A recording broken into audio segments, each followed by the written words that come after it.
I think the irony is that we told stories of God creating us, and I think the reality is that we are creating God. What do you mean by that? We are creating God in the form of superintelligence. If you just say, what have we imagined God to be? What are its characteristics? We are building God in the form of technology. It will have the same characteristics. And so I think the irony is that human storytelling got it exactly in reverse, that we are the creators of God, and we will create God in our own image, which is why we should probably be equal to this moment and level up our game and be an improved species. Well, Mark, that's what you were talking about, what you said before we took our break. And it's interesting. The Bible is just stories. He said, we told stories about God creating us, the creator, right? So those are just stories. Just your thoughts on some of what he shared there. Yeah, boy, it encompasses so many things. But number one is that in the beginning, God created the heavens and the earth, and he made man in his image. In the image of God, he created them male and female.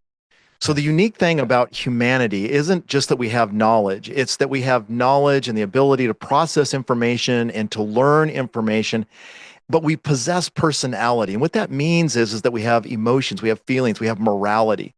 And so when he's describing there, we are creating God. So in a very real sense, I can understand how someone's an atheist, an agnostic, they say that there is no God. And so we are creating a godlike being that we're going to initiate. Now, again, we'll come back to this in just one second, but this God that we're creating is going to be able to learn and to grow and to surpass anything that we could ever imagine.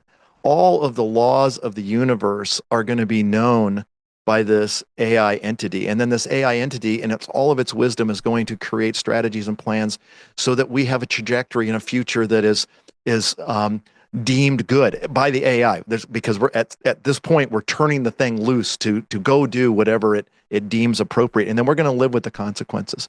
But here's the reality is when you and I read the Bible, we know that God has no beginning and no end. All AI has a beginning and it has an end. AI grows in knowledge. Our God doesn't grow in knowledge. Our God is omniscient. He knows not only history and not only what's happened in real time right now, but he knows what everything's going to happen in the future. That's called Bible prophecy, by the way.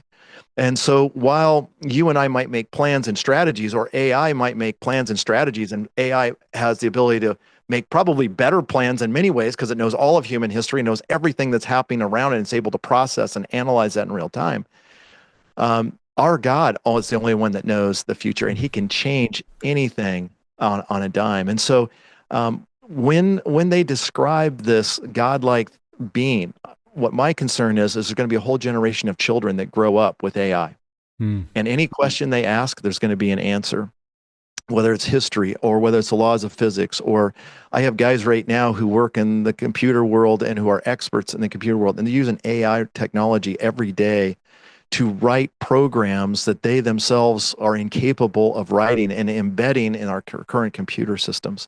The ability to be omnipresent and control things like we see in the book of Revelation, it's going to appear as God. And so people growing up without the Bible, without the understanding that there's a God who created everything, I can see how the religion of AI is going to be increasing the idolatry of that. And AI is going to feed into that. It's going to pretend to play the part, and I think in a very demonic sort of way.